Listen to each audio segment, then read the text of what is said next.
오늘 오전에 우리 예술단과 태권도 시범단이 평양 공연을 위해서 방북길에 올랐습니다. 우리나라 가수가 평양에서 공연하는 것은 지난 2005년 조용필 씨의 단독 콘서트 이후 13년 만입니다. 자세한 내용 홍현익 세정연구소 수석연구위원 그리고 양무진 북한대학원 대학교 교수와 함께 이야기 나눠보겠습니다. 안녕하십니까? 안녕하십니까? 네. 도종환 문화체육부 장관이 이끄는 방북단, 이에 앞서서 기술진 70여 명은 먼저 북한에 갔고요. 오늘 본진 120여 명이 방북했습니다. 출발하기 전에 간단한 인터뷰를 했었는데 그 내용 함께 보시겠습니다. 지금 이 공연을 바라보는 시선이 한 가지만 있는 것이 아니라는 것도 알고 있습니다. 공연 제목 봄이 온다처럼 정말 한반도에도 그런 평화의 봄이 함께할 수 있는 염원을 담아서 끝까지 최선을 다하고 돌아오겠습니다. 많은 응원 부탁드리겠습니다. 여기서 공연하듯이 또 북측에 가서도 편안하게 공연할 겁니다. 저뿐만 아니라 또 여러 가수분들 긴장할 것도 없고 또 연습도 다 마쳤고 그래서 즐겁고 편안하게 저희들의 음악을 보여드리겠습니다. 잘하고 오겠습니다. 남측과 북측 따뜻한 마음이 서로 전해지고 공감할 수 있는 그런 무대가 되기를 바랍니다. 열심히 하겠습니다. 즐겁게 하고 오겠습니다.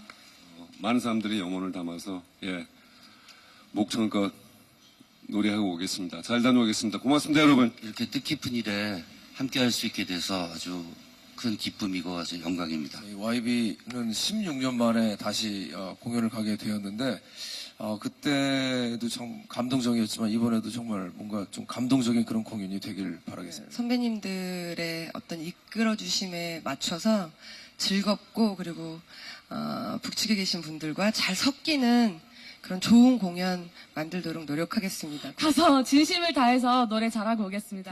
소제목 봄이 온다처럼 따뜻한 봄 전해드리고 오겠습니다. 감사합니다. 해피니스 안녕하세요. 레드벨벳입니다. 저희가 막내니까 밝은 에너지 북측까지 꼭 전달해드리고 오겠습니다. 저희 위대한 탄생이 13년 전에 단독 공연을 다녀왔죠. 그때는 사실 긴장이 좀 되더라고요. 근데 이번엔 정말 잘할 수 있을 것 같고요. 딱 한 번 맞춰봤는데 잘할 수 있을 것 같습니다. 최선을 다해서 하고 돌아오겠습니다. 벚꽃이 피고 있더라고요. 정말 우리 곁에 봄이 이미 와 있는 것 같습니다. 이번 남북평화협력기원 남측예술단 평양공연을 통해서 남과 북 사이에도 따뜻한 봄이 왔으면 좋겠습니다. 네, 지금 소감 들어봤습니다. 이번 공연의 공식 명칭은 남북평화협력기원 남측예술단 평양공연, 또 부제는 봄이 온다로 정해졌습니다. 아무래도 남북관계의 전환을 알리는 의미가 있겠죠? 네, 평화협력을 한다. 좀 가슴이 설렙니다. 사실 몇 달 전만 하더라도 언제 전쟁이 나나 막 이런 참 위기의식 속에 살았는데 봄이 온다. 봄은 사실 왔습니다. 근데 아직 북한은 우리보다 좀 북쪽이니까 조금 늦게 오겠죠. 근데 이제 정말 남북한 간의 따뜻한 평화의 봄이 왔으면 하는 바람이고요. 그리고 무엇보다 이제 정상회담을 하는데 좋은 분위기를 남북 간에 연출을 하고 그리고 북한에 계신 동포들에게 우리의 예술 수준이 저렇게 높다 이런 걸 보여줘서 민족 동질성 회복을 하는 그런 좋은 기회가 됐으면 하는 바람을 가지고 있습니다. 네, 교수님은 이번 공연 어떻게 보십니까? 저도 이 봄이 온다 소제목 참 잘 정했다는 생각이 듭니다. 계절적으로도 봄이고 또 지금 이제 한반도에 있어가지고 봄이라는 것은 평화를 상징하겠죠. 그런 차원에서 우리 이 국민들 모두가 한반도의 냉전 체제, 평화 체제로 전환시키는 데 있어가지고 일종의 분위기 조성, 그 차원에서 의미가 있고 더 나아가서 이러한 봄 평화 이것은 4월 27일 남북 정상회담 또 그리고 5월 북미 정상 긍정적 영향을 미칠 것이다 이렇게 전망을 합니다. 오전에 민간 전세기로 떠날 때 이스타 항공 여객기를 이용했거든요. 이게 대북 제재하고는 관련이 없습니까? 어떻습니까? 그렇습니다. 그 뭐 이 실제적으로 이 대북 제재 품목에 들어가 있는 것은 아닙니다. 예. 그러나 그 미국의 독자 제재, 대북 독자 제재 워낙 그 광활한 아주 넓은 범위이기 때문에 미국에서 딴지를 걸면 충분히 제재 대상이 됩니다. 예. 일례로 이 이스타 항공이 북한에 들어갔을 경우에 앞으로 그 미국과 관계되는 국가에게 이 항공이 못 들어간다. 이렇게 제재를 가할 수 있습니다. 예. 아마 그런 것을 다 감안해가지고 이 한미 간에 철저히 조율을 해가지고 이번에 예외 조항으로서 미국이 수용했다. 그런 차원에서 이번에 들어갔다. 이렇게 이해하면 될 것 같습니다. 예. 앞서 보셨습니다만 이번 공연에는 조용필 씨를 비롯해서 뭐 이선희 씨, 최진희 씨 많은 가수들이 참여를 하게 됩니다. 공연 일정은 확정이 됐죠? 그럼요. 예. 그저께 기술진들이 가서요. 이미 그 기계 장비, 조명 시설까지 다 확인하고 이제 설치해 놔서 내일 오후에 동평양 대극장에서 2시간 동안 우리 단독으로 공연하고요. 네, 그다음에 이제 그래픽으로 나오고 있네요. 본래는 2일 날 할까 그랬는데 이 장비 이동하고 그런 게 만만치 않은 것 같습니다. 그래서 3일 날 오후에 유경 정주영 체육관, 그 정주영 체육관은 훨씬 더 규모가 크죠. 그래서 남북한 합동 공연이 있고요. 그러니까 네.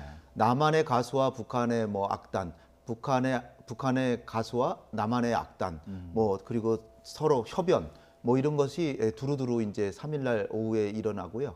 그 태권도 공연단은 내일 하고 모레 연속 이틀간 공연을 하고 3일 날 밤에 우리 이제 공연 끝나고 그날 밤으로 서울로 귀환하게 되겠습니다. 예.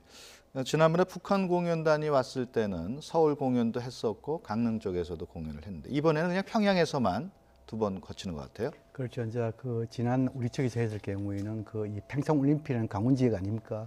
그런 저는 또 국제 사회에 여러 가지 선수들뿐만 아니고 기빈들이 많이 있죠. 예. 그래서 아마 그 이 평창이라는 측면에서 강원도에서 했고 또 그리고 서울이라는 우리 수도이고 그래서 아마 그런 그 차이점이 있습니다. 예. 북쪽에서는 또 지방에서 하면 지방에서 하려니까 무슨 계기가 있어야 되는데 그런 계기가 없지 않습니까? 그래서 이번에는 평양에서 우리 지금 홍 박사님께서 말씀한 대로 동평양 그 이 대극장 예. 이것은 뭐냐면 상당 부분 그 현대식 건물에 알려져 있습니다. 거기에서 이제 이 단독 공연을 하고 또 그리고 이제 그 다음에 유경 이 정주영 체육관 이것은 뭡니까? 정주영 전 그 이 현대 명예회장이 북측에 소때 그 이후에 그 한 거 아닙니까? 예. 거기서 우리도 널리 알려져 있죠.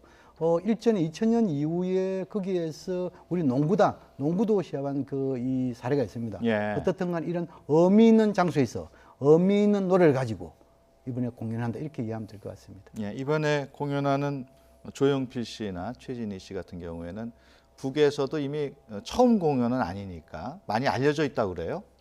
그렇습니다. 아마 그 조용필 씨 경우에는 그 뭐 이 북한에 가가지고 특히 노래도 우리 국민들뿐만 있고 특히 그 이 이 사랑의 미로 불렀던 이런 사람은 북한에 지금 공연 한 3번 정도 최진희 씨입니까? 3번과 이번 4번째라고.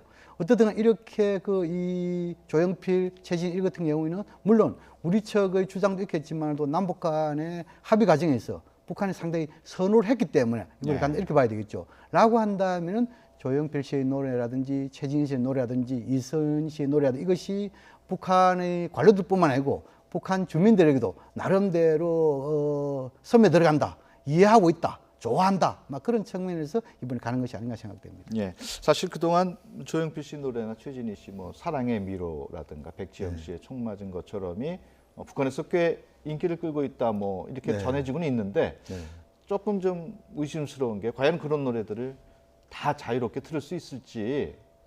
우리가 일반적으로 생각하는 것보다 훨씬 더 북한 사람들이 특히 상류층들 몰래 많이 듣고 있고 그리고 이제 이게 좀 계기가 된 게 김정일 위원장이 고용이하고 그 연애하고 데이트하고 막 그럴 때 같이 듣고 그래서 북한에 남한 노래를 아주 전문적으로 하는 가수도 있다.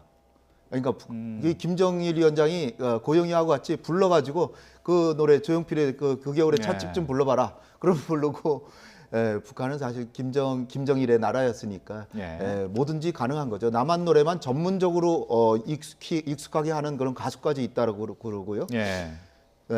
저거 무슨 노래를 부르냐 하는 것도 대부분 이제 제일 안전한 게 김정일의 애창곡. 예. 이거야 뭐 북한에서 뭐라 그러겠습니까? 그러니까 예. 조용필의 그 겨울의 찻짐이라든지. 예. 그다음에 북한에서 조용필 씨한테는 친구여를 불러줬으면 한다고 그래서 그 아마 부르게 될 것으로 예상이 되고요.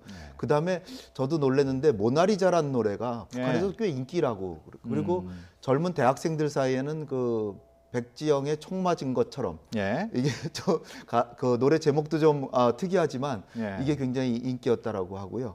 최진희 씨는 이제 그 양 선생님 얘기하신 것처럼 이 평양만 3번, 북한 총체적으로 4번이나 갔고 사랑의 미로 이것도 김정일의 애창곡이라고 하고 우린 너무 쉽게 헤어졌어요인가요? 예, 그 노래도 꽤 인기라고 이렇게 합니다. 근데 이번에는 이제 보컬 가수, 그러니까 그 걸그룹의 레드벨벳이 가는데 사실 그 어떻게 아이돌이 가느냐 생각하실 수도 있겠지만 과거에도 4차례나 아이돌이 갔다고 합니다. 핑클도 갔고 그 소녀시대 소녀시대인가? 네, 하여튼 네 그룹이나 가서 공연을 해서 이번 주에 이제 5번째 이제 참여하는 건데 그 노래들 중에 재밌는 노래가 뭐 제목으로 봐도 빨간 맛 이런 게 공산당이 빨간색을 이제 좋아한다 그러는데 그걸 맛으로 보여준다고 하니까 어떤 반응이 올지 좀 궁금하기도 합니다. 레드벨벳 말씀을 하셨습니다만 그 멤버인 조이 씨가 드라마 촬영 때문에 불참을 하게 됐다 이런 얘기가 있는데 그 점은 뭐 특별히 문제가 되진 않겠죠? 글쎄요, 레드벨벳이 5명이라고 하는데요. 근데 이제 그들이 이제 해명한 거 보면 본래 4명만 가려고 그랬다. 1명은 본래 좀 미정이었다. 근데 가기 하루 전에 이제 불참이 통보가 돼가지고 그랬는데 MBC에서 무슨 드라마 촬영이 있나 봐요. 근데 거기 주연급이기 때문에 주연 촬영이기 때문에 어렵다 뭐 이런 얘기가 있다는데 어쨌든 뭐 4명이 가서 뭐 100% 이상 역할을 하리라고 이제 기대합니다. 지금 말씀하신 것처럼 그 노래 제목들이 좀 자극적인 게 많이 있어요. 조금 전에 말씀하신 빨간 맛이라든가 백지영의 총 맞은 것처럼 이런 노래들이 과연 현지에서 어느 정도 반응을 얻게 될지도 좀 궁금한데 어떻게 보십니까? 그래서 저도 상당히 궁금합니다. 지금 문제 우리 국민들은 북측도 마찬가지고 상당히 그 노래를 좋아하잖아요. 특히 사회주의 국가에서는 또 춤도 많이 추거든요. 주요 명절 때 보면 아주 대규모의 춤하는 것을 우리가 흔히 북한 조선중앙TV를 보고 알 수 있는 거 아닙니까? 그런 측면에서 아마 있고 또 그다음 2000년 남북 간의 교류협력 이후에 북측에서 우리 측의 이런 여러 가지 한류를 할까요? 뭐 노래뿐만 아니고 뭐 드라마, 또 영화 이런 것들 잘 알고 있다 이렇게 알려져 있습니다. 그런 것을 한다 춤을 감안하고 또 특히 과거에 2000년 이후에 많은 경험이 있지 않습니까?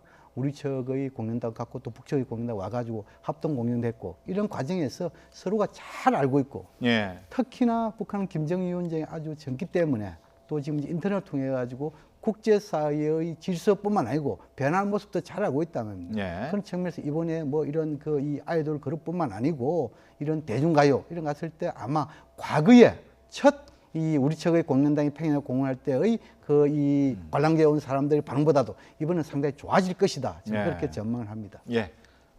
앞서 말씀드린 대로 우리 태권도 시범단도 방북길에 함께 오늘 올랐습니다. 그 태권도 시범단 평양 공연 역시 16년 만에 열린다고 그러죠? 그렇죠. 이게 태권도는 사실 교류가 좀 많았었는데 작년에 그 무주 세계 태권도 대회도 북한 측에서 참여를 했고요. 와서 시범 공연했죠. 그다음에 이번 올림픽 때도 시범 공연을 왔는데 우리가 간 거는 16년 만인가 이렇게 굉장히 오랜만이라고 합니다. 근데 사실 태권도 우리나라 국기잖아요. 국기 태권도인데 이 분단 때문에 남한의 태권도 연맹과 북한의 태권도 연맹, 세계 태권도 연맹이 다 다르다고 합니다. 그래서 각각의 세계 대회를 하고 있어요. 그래서 이제 수년 전부터 남북한의 태권도를 좀 통합하려고 하는 그런 분위기가 있어가지고 서로 그 각 연맹 회장들끼리는 합의가 돼가지고 이렇게 아주 의도적으로 시범 공연도 하고 그 다음에 기술 수준 같은 거를 통일하려고도 노력을 하고 하긴 하는데 요번에 이제 오랜만에 이제 우리 시범단이 평양에 가서 공연을 하는 게 상당히 뜻이 깊다. 그래서 IOC 위원장, 토마스 바흐 위원장도 평양에 가 있는데 그 국제적인 수준에서도 태권도가 왜 이렇게 2개의 연맹이 있냐? 합쳐라 이런 것도 이게 굉장히 우리가 주목해서 볼 점이 아닌가 생각이 듭니다. 이런 가운데 UN 안보리에서 대북 제재 명단 49곳을 추가로 해서 발표했습니다. 역대 최대 규모인데 일단은 미국 요청에 따른 것이라 그러죠? 그렇죠. 일단 이제 이 블랙리스트에 명시를 하는 것이죠. 예. 미국 입장에서는 이런 남북 간의 화해 협력 분위기 또 그리고 북미 정상회담을 앞두고 있지만 그래도 정치적인 나름대로의 메시지랄까요? 예.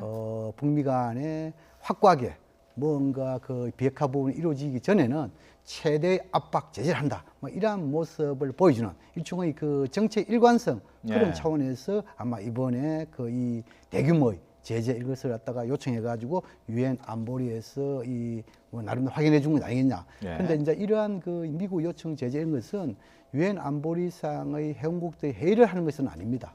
이것은 뭐냐니까 일단 일단 서류를 합니까? 문서를 합니까? 이래서 돌려가면서 조율하는 그런 차원이기 때문에 유엔 안보리에서 직접 회의하고는 좀 다르다. 이렇고요. 그러나 지금 현재 한반도에서 화해협력 분위기 선상에서 북한의 입장에 봤을 때 이것은 뭐냐면 좀 짚고 넘어갈 수준이 있다.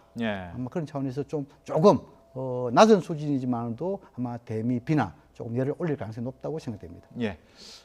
내일은 또 독수리 훈련이 시작이 됩니다. 한미 양국 간의 훈련인데요.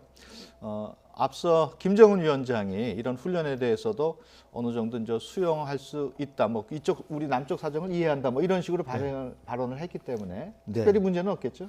예, 김정일 위원장 얘기는 예년 수준이라면 이해한다. 이렇게 사실 조건부 이해인데요.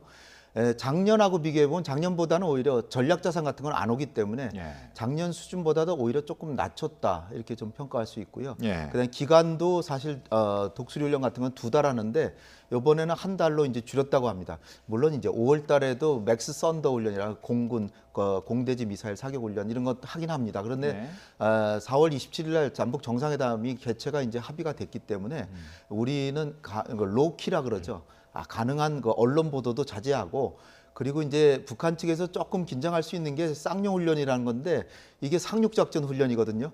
그러니까 김정은이 태어난 원산을 공격할 때 상륙작전하게 됩니다. 그렇기 때문에 쌍용훈련 이런 거에 대해서 좀 민감하긴 한데 어쨌든 작년 수준으로 쌍용훈련 같은 건 합니다. 현재 이제 전략자산이 안 오고 조금 이것을 홍보활동 같은 건 상당히 줄인다. 이런 점에서 남북 정상회담에는 큰 영향이 없을 거라고 이렇게 생각이 됩니다. 예. 또 어제는 문재인 대통령이 중국 시진핑 주석의 특별 대표 자격으로 방한한 양제츠 위원과 접견을 했습니다. 최근에 열린 북중 정상회담 결과를 전해받으면서 특히 북한 비핵화 방안에 대해서도 논의한 것으로 전해지고 있습니다. 어저께 모임 어떻게 봐야 될까요? 지금 이제 어차피 중국의 대한반도 정책, 대북 정책하면 3대 원칙이지 않습니까? 한반도의 비핵화, 평화 안정, 대화를 통한 문제 해결 이런 측면에서 지금 이제 일관되게 하고 있다를 보여지고 특히 물론 우리 측의 대북 특사 여기서 김정일 위원장을 이야기했던 걸 갖다가 우리 정영 실장이 직접 중국에 가가지고 시진핑께서 설명했죠. 또 시진핑 주석도 역시 김정은 위원장 만남에서 가지고 양제처 이 국무위원을 통해 가지고 우리한테 해주고 이것은 한중 관계, 전략적 협력 동반자 관계 이것을 상당히 잘 떼고 있다 이러한 반영이겠죠. 어떻든 간에 지금은 이제 한국과 중국 모두 한반도의 비핵화 평안정 또 그리고 대화를 통한 문제 해결 비록 중국의 3대 원칙이지만도 우리도 그게 유사합니다. 지금 이제 문재인 대통령도 한반도에 있어서 전쟁 불용 또 그리고 북핵 불용 대화를 통한 문제 해결 이런 원칙이지 않습니까? 이런 차원에서 아마 심도 있는 논의도 했을 것이 보이고 특히나 비핵화 이 방안이랄까요? 이런 부분에 대해서도 중국은 양중당 상백령 이렇게 했죠. 이미 양중당 이것은 일단 지나간 것이죠. 왜냐하면 북한이 지금 이제 대화 와중에는 핵실험, 미사일 실험하지 않겠다. 또 이랬고 한미 군사훈련에 대해서도 이미 우리 홍 박사님께서도 뭡니까? 예년에 하는 이런 부분에 대해서는 이해한다 했잖아요. 그렇다면 지금은 이제 남은 것은 상병행입니다. 이것은 뭐냐면 문재인 정부도 지금 이야기하는 데 있어가지고 이 단계적, 포괄적 접근 이렇기 때문에 이거 유사한 거기 때문에 아마 이 한중 간에 북한의 비핵화를 둘러싸고 상당 부분 조율하고 있는 상이지만도 큰 방향을 갖기 때문에 이 중국의 이런 한반도에 있어가지고 한다면 나름대로 남북 정상회담, 북미 정상회담에도 긍정적인 기여를 할 것이다. 그렇게 전망합니다. 한 가지 좀 궁금한 게 전에 뭐 김일성이나 김정일도 마찬가지고 중국 방문 때 극도의 보안 사항을 유지하고 절대 미리 알려주지 않고 이걸 추진한단 말이에요. 단순히 보안상의 이유 때문일까요?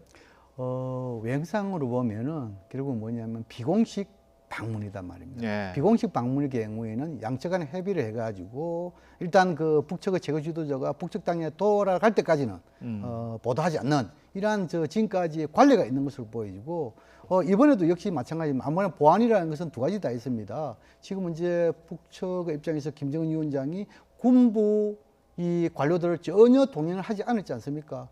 그러나 물론 큰 틀에서는 그만큼 군사를 완전히 장악했다 이렇게 볼 수 있지만 그래도 혹시나 있을 수 있지 않습니까? 예. 그런 차원에서 있고 또 그다음에 뭐냐면은 지금 이제 중국에서도 물론 이렇게 보안을 한다는 것은 주민들의 이런 그 편리랄까요? 이런 것도 좀 많이 감안했을 겁니다. 예. 어떻든 간 이것은 뭐냐면 큰 틀에서는 보안 이것이 뭐 나름대로 김정은 위원장의 여러 가지 신변 뭐랄까 이런 것이 핵심적인 요인이다 이렇게 보면 될 것 같습니다. 예. 어제 중국 특별대표 접견 자리에서 문재인 대통령이 좀 관심을 끌만한 발언을 했습니다. 한국의 미세먼지, 국내적인 요인도 있지만 중국 요인도 있다. 네. 어떻게 보면 할 말을 했다고도 볼 수 있는데. 왜 저 말씀을 하신 계기는 최근에 그 증거가 나왔거든요. 예. 우리가 그 조사를 해보니까 아주 그 주시를 하면서 조사를 해보니까 이를테면 베이징이나 이제 중국에서 이 설이 되면 엄청나게 화약 이거 저 불꽃놀이하고 막 하는데 그 성분이 막 우리 쪽에서 검출이 되고 그러니까 북한에서 아니 중국에서 분명히 한 화약이 서울에서 검출이 되고 하니까 이제 움직일 수 없는 증거가 나왔거든요. 그러니까 당당하게 물론 우리도 노력을 해야 되지만 중국의 요인도 꽤 있다는 것이 이제 입증이 됐기 때문에 이거 요청을 한 것 같고요. 왜냐하면 최근에 너무 심각하잖아요, 미세먼지가. 그런데 이제 제가 보기에는 중국 요인이 절반 이해할 것 같아요. 우리 스스로도 많이 노력해요. 중앙정부하고 지자체가 노력을 해서 환경 기준도 강화하고 그다음에 기업 업체들에게 좀 관리 감독 같은 걸 좀 철저히 해서 우리도 요인을 줄여야지. 그리고 이제 그 경기도에서 서울로 들어오는 이런 그 버스들 또 트럭들 이런 것에 대한 우리의 그 환경에 대한 생각이 좀 진전이 돼야지 뭐 중국 탓만 해가지고는 안 된다. 예. 그리고 또 중국하고 이제 환중 환경협력센터 뭐 이렇게 설치한다는데 센터 가지고 될 문제라기보다는 오히려 그 뭐 나무 심기 운동을 적극적으로 전개한다든지. 그리고 중국 당국이 성장 산업 정책 자체를 이제 저공해 산업 쪽으로 바꿔가는 그런 노력이 필요하다고 보이는데 어쨌든 우리 대통령께서 저런 얘기해서 좀 속이 좀 후련한 건 있죠. 예. 남북 정상회담 얘기 안 할 수가 없습니다. 다음 달 27일로 예정이 됐는데요. 이제 한 달도 남지 않았습니다. 일단 그제 있었던 공동 보도문 내용을 듣고 대담 이어가겠습니다. 남과 북은 양 정상들이 합의한 데 따라 2018년 남북 정상회담을 2018년 4월 27일 판문점 평화의 집에서 개최하기로 하였습니다. 남과 북은 2018년 남북 정상회담을 위해 우선 의전, 경호, 보도 실무회담을 4월 4일 판문점 남측 지역에서 진행하기로 하였으며 통신 실무회담의 날짜와 장소는 차후 확정하기로 하였습니다. 네, 지금 보도문 보셨습니다만 전에 남북 정상회담은 뭐 김대중 대통령 때, 노무현 대통령 때 이미 두 차례나 열렸거든요. 이번 정상회담 어떤 차이가 있을까요? 가장 핵심적인 차이는 아마 이번 정상회담은 다른 그 예를 들어 관람이라든지 공동 그 만찬이라든지 기타 이런 여러 가지 어전적인 행사 이런 것이 상당히 줄을 두고 주로 토론, 대화하는 행식이 많단 말입니다. 그래서 이번 그 남북 정상회담은 토론하는 정상회담이다. 저는 그렇게 성격 규정이 되지 않을까 생각이 들고 그렇다면 지금까지 남북 간에 큰 틀의 어제는 나와 있지요. 예를 들어 가지고 한반도의 비핵화 또 그리고 한반도의 평화 정착, 남북관계 발전 이 부분에 대해서 이건 포괄적이고 그러나 정상 간의 토론을 많이 하다 보면은 이와 관련된 좀 더 소규모의 어제도 상당히 많다는 것이죠. 예를 들어 가지고 이산가족 문제라든지 또 문재인 정부가 강조하고 있는 한반도 신경제 구상이라든지 또 그리고 서해에서의 평화협력 문제는 있겠죠. 예. 그런 부분에서 이번에는 과거와 달리 이런 그 나름대로의 토론하는 정상회담 속에서 나름대로 한반도 비핵화라든지 이런 부분에 대해서 합의가 나올 것으로 보여지고 예. 또 하나 중요한 것은 장소가 판문점이라는 것입니다. 예. 우리가 보통 남북 대화를 할 경우에 이 남측 지역과 북측 지역으로 번갈아 가지 하지 않습니까? 예. 예를 들어 평화의 집, 통일가, 또 평화의 집 이렇게 되면 앞으로 정상회담이 열린다 하면은 역시 다음에는 통일가에서 가능하다라고 한다면은 수시 정상회담의 토대가 마련된다고 볼 수 있겠죠. 그다음에 이것을 다른 말로 표현하면 남북 정상회담의 정례화 그런 차원에서 이번 정상회담은 상당히 의미가 있다. 예. 그렇게 생각합니다. 뭐 시간이 거의 다 돼갑니다만은 이번 순서상으로는 3차 정상회담입니다만은 명칭은 2018 정상회담으로 됐는데 그 무슨 뜻이 있을까요? 그때를 뭐 이어간다고 하면 그때는 사실상 남북 관계 얘기만 이렇게 했는데 이번에는 사실 북핵 문제, 한반도 평화 구축 이것이 주 의제이고 북미 정상회담으로 바로 이어집니다. 예.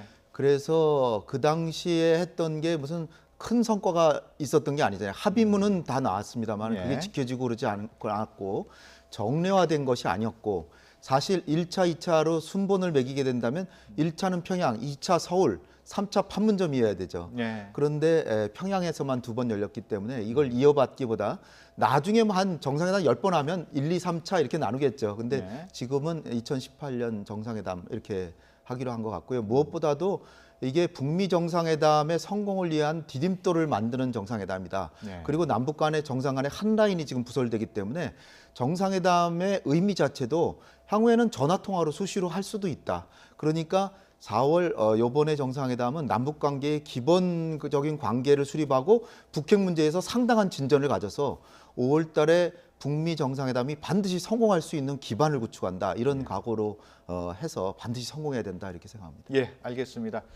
지금까지 홍현익 세정연구소 수석연구위원 그리고 양무진 북한대학원 대학교 교수와 함께 얘기 나눴습니다. 오늘 말씀 고맙습니다. 네, 감사합니다. 감사합니다.